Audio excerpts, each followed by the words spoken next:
मैं स्वामी मधुरानंद आप सबका नमन करता हूं।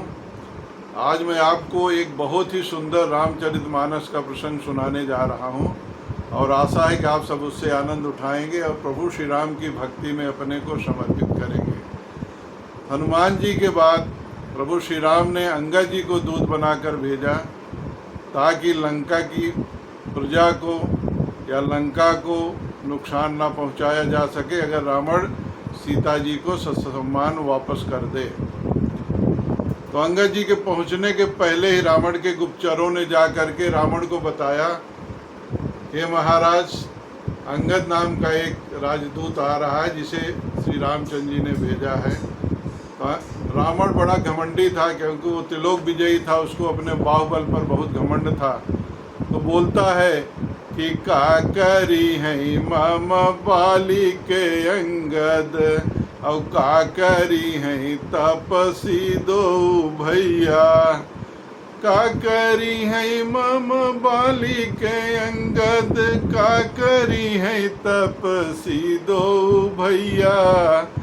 एक हंसी मोही आवत है, दल साजत बंदर बेर खवैया।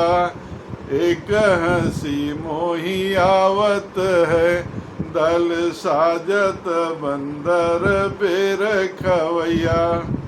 बोला डरो मत, क्या कर लेंगे ये लोग, दो तपस्वी हैं, बलहीन हैं, उनकी सेना में बानर भालू हैं जो बेर खाने वाले हैं, वो हमारे महाबली निशाचरों का क्या कर सकते हैं, उनसे कैसे लड़ाई करेंगे। और जब अंगद आया वार्तालाप के दौरान भी रावण उसी घमंड से बोलता है कि तुम्हारे कटक माज सुनु अंगद, अरे मौसन भी रही कमन जो धाबद। हे अंगद, तुम्हारे उस कटक में सेना में कौन सा ऐसा योद्धा है जो मुझसे लड़ सकता है। तब प्रभु नारी बिरह बलहीना, अनुजता सुदुख दुखी मलीना। जामवंत्र मंत्री अति बूढ़ा, सो की होई अब समरारूढ़ा। तुम सुग्रीव कूल द्रुम दो। इस तरह से रावण अपने घमंड बोलता है कि आपका प्रभु तो नारी विरह में एकदम बलछीन है, उसका भाई तो उसके विरह में और दुखी है। जामवंत बुढ़ा हो गया, वो क्या समरारूढ़ होगा, क्या लड़ाई करेगा। और तुम और तुम्हारा राजा सुग्रीव दोनों तो नदी के किनारे के पेड़ हो, जब भी लहर तेज आई बह गए, तो मेरे से लड़ाई कौन करेगा। तो अंगद बोलता है कि हे घमंडी रावण, तुमको प्रभु श्री राम के प्रताप का अभी तक पता नहीं चला। एक तुच्छ बानर आया, तुम्हारी लंका जला के चला गया, तुम उसका कुछ भी नहीं बिगाड़ पाए।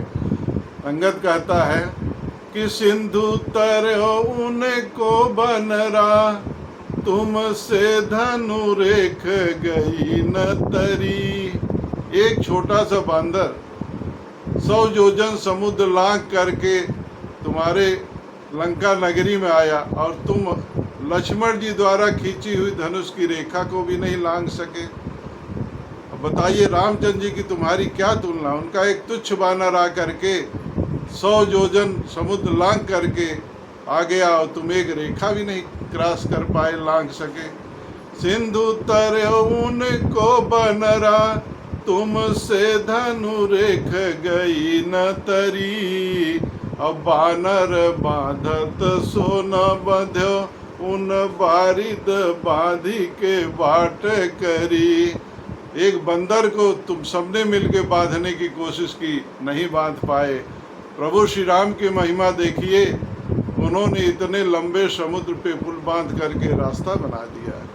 श्री रघुनाथ प्रताप की बात, तुम्हें 10 कंठन जानी परी। तेलनी तोलनी पूछ जरी न, जरी गढ़ लंक जराई जरी। हे रावण, तुमको अभी प्रभु श्री राम की प्रभुता का, महत्ता का, उनके सामर्थ्य का पता नहीं। उनके एक बंदर की पूंछ को जलाने में पूरी लंका का कपड़ा, तेल, घी सब समाप्त हो गया। लेकिन एक छोटे से बंदर की पूंछ नहीं जला पाए तुम लोग, और वही बंदर तुम्हारी सारी लंका को जला करके भस्म कर दिया। तो तुम्हारे जैसे नीच से हमारी सेना में लड़ेगा कौन? कौन शोभा पाएगा तुमसे लड़ने में? इसलिए कल्पना भी मत करो, तुम्हारा कल्याण इसी में है। तुम माँ जानकी को ससम्मान ले चल के प्रभु श्री राम को समर्पित करो, उनसे अपनी गलतियों के लिए क्षमा मांगो। वो तो करुणा निधान है, करुणा करेंगे, तुम्हें क्षमा कर देंगे, अपने शरण में ले लेंगे और तुम लंका का अचल राज करते रहना। प्रभु श्री राम तो इतने दयालु हैं, वो कहते हैं कि सन्मुख हो ही जीव मोहि जबहि, जन्म कोटि अघनासौ तबहि। अगर कोई बहुत बड़ा पापी भी मेरे शरण में आ जाए तो उसके पाप को मैं नष्ट करके उसको अपने शरण में ले लेता हूँ। कोटि विप्र बध लागहि जाहूँ, आए उस शरण तजौ नहीं ताहूँ। प्रभु श्री रामचंद्र जी कहते हैं, अगर करोड़ों विप्रों के बध का भी पाप लगा है, अगर मेरे शरण में आता है तो भी मैं उसको तजता नहीं, त्यागता नहीं, उसको अपने शरण में ले लेता हूँ। ऐसे दीन दयाल हैं हमारे प्रभु श्री रामचंद्र जी, करुणा निधान। मर्यादा पुरुषोत्तम श्री रामचंद्र की जय।